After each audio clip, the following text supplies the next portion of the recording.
Hey everyone, this week I've got a couple new cars to review and I do have a quick little repair demo.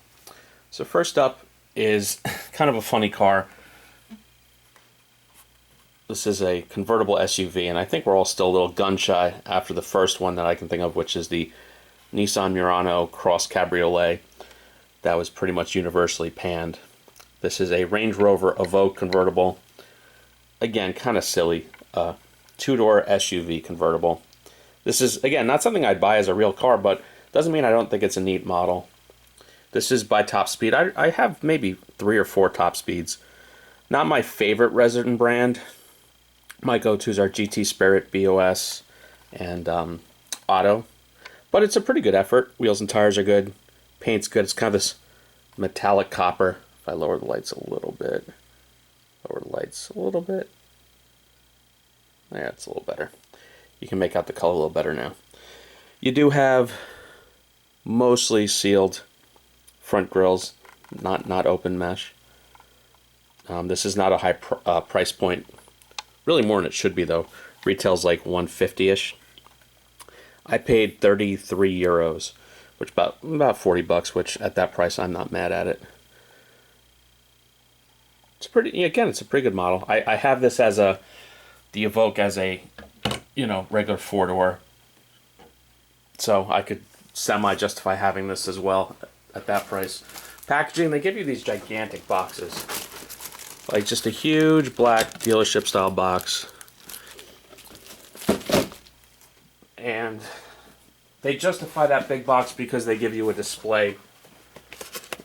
If you open up the trifold styro, it's got like a little display base, which I find unnecessary and wasteful. It's probably their way of justifying the higher retail compared to an Auto or GT Spirit. Kind of a waste if you ask me. So next up, we've got a GT Spirit. This is a Mercedes-Benz AMG CLA45. This is the first generation. We're now in a second generation. The CL45 was largely a front-wheel drive based platform. The AMGs were all-wheel drive, so you had a transverse mounted engine instead of longitudinally mounted. Not my favorite car, but still a neat model. This came in my American Excellence haul. This is car number 433 of 1,000. Good paint, good wheels, everything great. If you notice, missing mirrors, but they're not missing. They just came broken.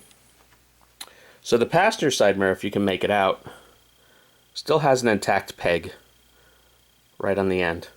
That means that's an easy reglue. Now, people actually had mentioned in my previous repair videos asking for my technique or tips on regluing windows, and it sounds rudimentary enough, but I'll just show you in case I do anything that maybe you guys aren't doing, that you want to pick up a technique, or maybe I'm doing things that you guys know better, then let me know. So this driver's window, driver's mirror, window mirror, does not have an intact peg. So this will be more challenging. So one of my main tricks is I really like these neoprene weights. It's not going to damage the model and it creates a little bit of friction. So what happens is, if you look at this mirror, naturally the weight of it, it's going to want to always pull it down as it dries. So what I do is I try and prop up the car in such a way that it naturally alleviates or balances out that weight, so the weight doesn't want to fight to drop. That's one trick I do. I also like good old-fashioned Testors model glue. Super glue is great, except it can leave a white residue, and it's not really tacky at first. It dries very strong, but it doesn't stick. Testors is a nice, just middle ground glue where there's some initial tackiness. The other trick is people put too much glue. They always put too much glue. They press it on the model and then it seeps out, bulges out, and that's amateur night. So a simple trick is I just take the excess and wipe it a little bit against my finger. So that way when I press it down, it doesn't splurge out everywhere. And then I have relatively steady hands. If you don't, you might want to use something else, obviously. Maybe tweezers if that helps you. Press it for a couple seconds,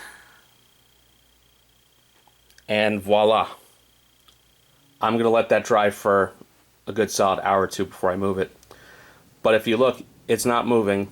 It'd be funny if it fell off right now, but it's not moving, largely because I came up with a good balanced weight point.